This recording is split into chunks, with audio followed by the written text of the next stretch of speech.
എല്ലാവർക്കും നമസ്കാരം. 1914 ശ്രീനാരായണ ഗുരു രചിച്ച ജാതി നിർണയം എന്ന കൃതിയിൽ മനുഷ്യരുടെ ഇടയിൽ മനുഷ്യർ സൃഷ്ടിച്ച ജാതിഭേദം ഇല്ലാത്തതാണെന്ന് ഗുരു യുക്തിപൂർവം സ്ഥാപിക്കുന്നു.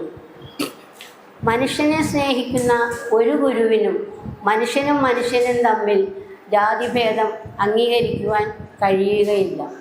ഗുരുദേവൻ അടിച്ചിറക്കിയ ജാതിപിശാചിനെ പിൻവാതിലിൽ കൂടി പ്രവേശിപ്പിക്കാനുള്ള ചില പുതിയ വർണ്ണാഭിമാനികളുടെ സംരംഭത്തെ ചെറുക്കേണ്ടിയിരിക്കുന്നു. മനുഷ്യാണാം മനുഷ്യത്വം ജാതിർഗോത്വം ഗവാമഥാ ന ബ്രാഹ്മണാദിരസ്യൈവം തത്വം വേത്തി കോമിനഃ. മനുഷ്യന് മനുഷ്യത്വം എന്ന ഒരു ജാതിയേ ഉള്ളൂ. ഗോക്കൾക്ക് ഗോത്വം എപ്രകാരമാണോ അപ്രകാരം മനുഷ്യന് മനുഷ്യത്വമാണ് ജാതി. മനുഷ്യന് ഒരു ജാതി, ഒരു മതം, ഒരു ദൈവം, ഒരു രൂപം, ഒരേ ഒരു ഉത്ഭവസ്ഥാനം എന്നിവയേ ഉള്ളൂ. ബ്രാഹ്മണൻ, ക്ഷത്രിയൻ മുതലായവ മനുഷ്യൻ്റെ ജാതിയെ കുറിക്കുന്നതല്ല. ഗോക്കളുടെ ഇടയിൽ ഗോത്വമല്ലാതെ മറ്റൊരു ജാതിയില്ല. മനുഷ്യ സ്ത്രീയിൽ നിന്ന് ജനിക്കുന്നതുകൊണ്ട് മനുഷ്യന് ഒരു ജാതിയേ ഉള്ളൂ. ഒരു ജാതി, ഒരു മതം, ഒരു ദൈവം, മനുഷ്യന് ഒരു യോനി, ഒരാകാരം, ഒരു ഭേദവുമില്ലതിൽ. ഒരു ജാതി, ഒരു മതം, ഒരു ദൈവം, മനുഷ്യന് എന്നത് ഗുരുദേവൻ്റെ പ്രസിദ്ധമായ സൂക്തമാണ്. ഒരു ജാതി എന്ന് പറഞ്ഞാൽ മനുഷ്യജാതി. ആത്മസുഖത്തിനു വേണ്ടി പ്രവർത്തിക്കുക എന്നതാണ് ഒരു മതം. തൻ്റെ അന്തരാത്മാവിൽ നിന്ന് ഭിന്നമല്ലാത്ത അറിവാണ് ഒരു ദൈവം. മനുഷ്യരെല്ലാം മനുഷ്യ സ്ത്രീയിൽ നിന്ന് ജനിക്കുന്നു. അതുകൊണ്ട് മനുഷ്യന് ഒരു ജാതിയേ ഉള്ളൂ. രൂപത്തിൽ ഏകത്വമുള്ളത് കൊണ്ട് മനുഷ്യരെല്ലാം ഒരേ ജാതിയിൽപ്പെട്ടതാണെന്ന് തിരിച്ചറിയത്തക്ക രൂപസാദൃശ്യമുണ്ട്. മനുഷ്യന് ശരീരം തന്നെ ജാതി ഏതെന്ന് വ്യക്തമാക്കുന്നത് കൊണ്ട് ഒരാളെ പരിചയപ്പെടുമ്പോൾ അയാളുടെ പേര്, ദേശം, തൊഴിൽ എന്നിവ ചോദിച്ചാൽ മതിയാകുമെന്ന് ഗുരുദേവൻ പറഞ്ഞിട്ടുണ്ട്. ഇങ്ങനെ സാമാന്യ ബുദ്ധിയോടുകൂടി ചിന്തിക്കുമ്പോൾ മനുഷ്യരുടെ ഇടയിൽ മനുഷ്യൻ സൃഷ്ടിച്ച ജാതിഭേദം ഇല്ലാത്തതാണ്. ഭേദം മനുഷ്യൻ സങ്കല്പിച്ചുണ്ടാക്കുന്നതാണ്. ഗുരുവിൻ്റെ കാഴ്ചപ്പാടിൽ തത്വത്തെ സാക്ഷാത്കരിക്കുവാനുള്ള തത്വശാസ്ത്രമാണ് തത്വത്തെ സാക്ഷാത്കരിക്കാനുള്ള മാർഗദർശികൾ മാത്രമാണ് മതങ്ങൾ. തത്വം അറിഞ്ഞവന് മാർഗം പ്രമാണമല്ല, മതത്തിന് അവൻ പ്രമാണമാണ്. ഒരു ജാതി, ഒരു മതം, ഒരു ദൈവം എന്ന വചനത്തിൽ ഒരു ജാതി, ഒരു ദൈവം എന്ന കാര്യത്തിൽ ആർക്കും വലിയ തർക്കമുണ്ടാകില്ല. ഒരു മതം എന്നത് പലർക്കും അംഗീകരിക്കാൻ ബുദ്ധിമുട്ടുണ്ടാകും. മതങ്ങൾ തമ്മിൽ പൊരുതിയാൽ ഒരു മതത്തിന് മറ്റൊരു മതത്തിനെ തോൽപ്പിക്കുവാൻ കഴിയുകയില്ല. അതിന് ഒരവസാനമുണ്ടാകണമെങ്കിൽ സമബുദ്ധിയോടുകൂടി എല്ലാവരും എല്ലാ മതഗ്രന്ഥങ്ങളും പഠിക്കണം. അപ്പോൾ അവയുടെ പ്രധാന തത്വങ്ങളിൽ അവയ്ക്ക് തമ്മിൽ സാരമായ വ്യത്യാസങ്ങളില്ലെന്ന് വെളിപ്പെടും. ഇങ്ങനെ വെളിപ്പെട്ട് കിട്ടുന്നതാണ് ഗുരുവിൻ്റെ ഏകമതം. എല്ലാ മതങ്ങളുടെയും പരമമായ ലക്ഷ്യം ആത്മസാക്ഷാത്കാരമാണ്. ഈ സത്യം തിരിച്ചറിയാതെ പോയാൽ ആനയെ തൊട്ടിട്ട് വർണ്ണിക്കുന്ന അന്ധന്മാരെ പോലെയിരിക്കും. ഒരിക്കൽ 3 അന്ധന്മാർ ആനയെ കാണാൻ പോയി. അതിൽ ആദ്യത്തെ അന്ധൻ ആനയെ തൊട്ടിട്ട് പറഞ്ഞു, ആന ചൂല് പോലെയാണ്. കാരണം എന്താണെന്നോ, അദ്ദേഹം തൊട്ടത് ആനയുടെ വാലിലാണ്. ഇത് കേട്ട രണ്ടാമത്തെ അന്ധൻ പറഞ്ഞു, പിന്നെ ചൂല് പോലെ, ആന ഉലക്ക പോലെയാണ്. കാരണം അദ്ദേഹം തൊട്ടത് ആനയുടെ കൊമ്പിലാണ്. ഇത് കേട്ട മൂന്നാമത്തെ അന്ധൻ പറഞ്ഞു, ഇത് രണ്ടും തെറ്റാണ്. ആന തൂണുപോലെയാണ്. കാരണം എന്തെന്നോ, അദ്ദേഹത്തിൻ്റെ കൈ തടഞ്ഞത് ആനയുടെ കാലിലാണ്. ഇങ്ങനെയാണ് മനുഷ്യർ മതാന്ധത മൂലം കലഹിക്കുന്നത്.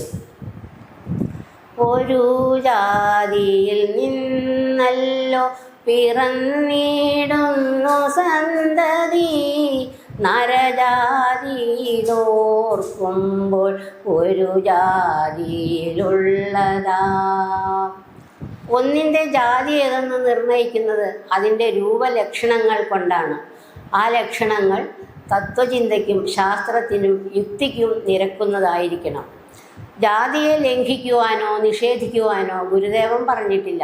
മറിച്ച് ജാതി ചോദിക്കരുത്, പറയരുത്, ചിന്തിക്കരുത് എന്നും ജാതി എന്ന വിചാരം ഉപേക്ഷിക്കണമെന്നും ഉപദേശിച്ചു. അതിനുവേണ്ടി ജാതി എന്നാൽ എന്തെന്നറിയിക്കുന്ന കൃതികൾ രചിച്ചു നൽകി. ജനനം കൊണ്ടില്ലാത്ത ജാതിഭേദം മനുഷ്യൻ സങ്കല്പിച്ചുണ്ടാക്കുന്നതാണ്. നരജാതിയിൽ നിന്നത്രേ പിറന്നിടുന്നു വിപ്രനും പറയനും താനുമെന്തുള്ളതന്തരം നരജാതിയിൽ. ബ്രാഹ്മണനും പറയനും മനുഷ്യജാതിയിൽ നിന്ന് തന്നെയാണ് പിറക്കുന്നത്. അപ്പോൾ മനുഷ്യജാതിയിൽ എന്ത് വ്യത്യാസമാണുള്ളത്? പറച്ചിയിൽ നിന്നാണ് പരാശര മഹർഷി പിറന്നത്. വേദവ്യാസം പിറന്നത് മുക്കുവ സ്ത്രീയിലും.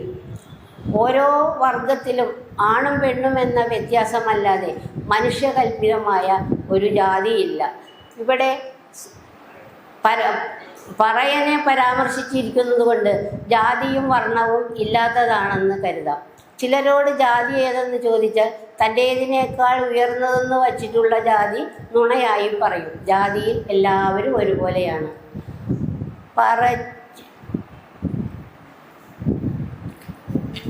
പറച്ചിയിൽ നിന്നു പണ്ടു പരാശര മഹാമുനി പിറന്നു, മറസൂത്രിച്ച മുനി കൈവർത്ത കന്യയിൽ. ജാതിയിൽ ഉയർന്നവരാണെന്ന് കണക്കാക്കപ്പെടുന്നവർ ജാതിയിൽ താഴ്ന്നവരാണെന്ന് കണക്കാക്കപ്പെടുന്നവരിൽ നിന്ന് പിറന്നതായി കഥകളുണ്ട്. ജാതിഭേദം യഥാർത്ഥമായിരുന്നു എങ്കിൽ ഉയർന്ന ജാതിയിൽപ്പെട്ടവന് താഴ്ന്ന ജാതിയിൽപ്പെട്ടവരിൽ സന്തതി ഉണ്ടാകാൻ പാടില്ല. സന്തതി ഉണ്ടായതുകൊണ്ട് ജാതിഭേദം ഇല്ലാത്തതാണ്. ഉണ്ടോ ഇല്ല ജാതിയോർക്കുകിൽ, ഉല്ല ജാതിയിൽ ഒന്നുണ്ടോ വല്ലതും ഓർക്കുകിൽ, ചൊല്ലേറും വ്യക്തിഭാഗത്തിലല്ലേ ഭേദമിരുന്നിടൂ. ജാതിയിൽ യാതൊരു ഭേദവും ഉണ്ടാകാൻ വഴിയില്ല. വ്യക്തിയിലാണ് വ്യത്യാസം ഉള്ളത്. സമാന പ്രസവാത്മിക ജാതി എന്ന ഗൗതമ സൂക്തം ഇവിടെ ഓർക്കാം. അവ്യാപ്തി, അതിവ്യാപ്തി, അസംഭവം എന്നീ ത്രിദോഷങ്ങൾ ബാധിക്കാത്ത യഥാർത്ഥ ലക്ഷണങ്ങളാണ് ഏതൊരു ജീവിയുടെയും ജാതി ഏതെന്ന് നിർണയിക്കുന്നത്. ഏതൊരു ജീവിയും ഇണചേരുന്നത് അതേ ഇനത്തിൽപ്പെട്ട ജീവിയുമായാണ്.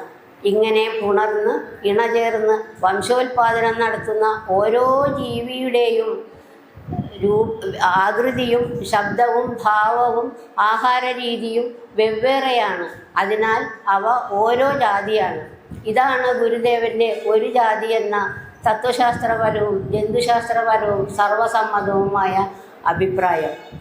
ജാതിഭേദം പോലെ തന്നെ മതഭേദവും ഇല്ലാതാക്കണം എന്ന വിചാരത്തോടു കൂടിയാണ് 1924 ആലുവ അദ്വൈതാശ്രമത്തിൽ ലോകത്തെ രണ്ടാമത്തെയും ഏഷ്യയിലെ ആദ്യത്തേതുമായ സർവമത സമ്മേളനം ഗുരു സംഘടിപ്പിച്ചത്. അതിൻ്റെ അവസാനം ഗുരു വിളംബരം ചെയ്ത ഒരു സന്ദേശം ഇങ്ങനെയായിരുന്നു: ശ്രീബുദ്ധൻ്റെ അഹിംസയും യേശുദേവൻ്റെ സ്നേഹവും നബിയുടെ സാഹോദര്യവും ശ്രീ ശങ്കരൻ്റെ ജ്ഞാനവും ഒത്തുചേർന്നാലേ മനുഷ്യമനം പൂർണ്ണമാകും. ഇതുവരെ എന്നെ കേട്ടിരുന്നതിൽ സന്തോഷമുണ്ട്. ഗുരുദേവൻ്റെ എല്ലാ അനുഗ്രഹങ്ങളും എല്ലാവരിലും എപ്പോഴും ഉണ്ടാവട്ടെ എന്ന് പ്രാർത്ഥിക്കുന്നു. നന്ദി, നമസ്കാരം.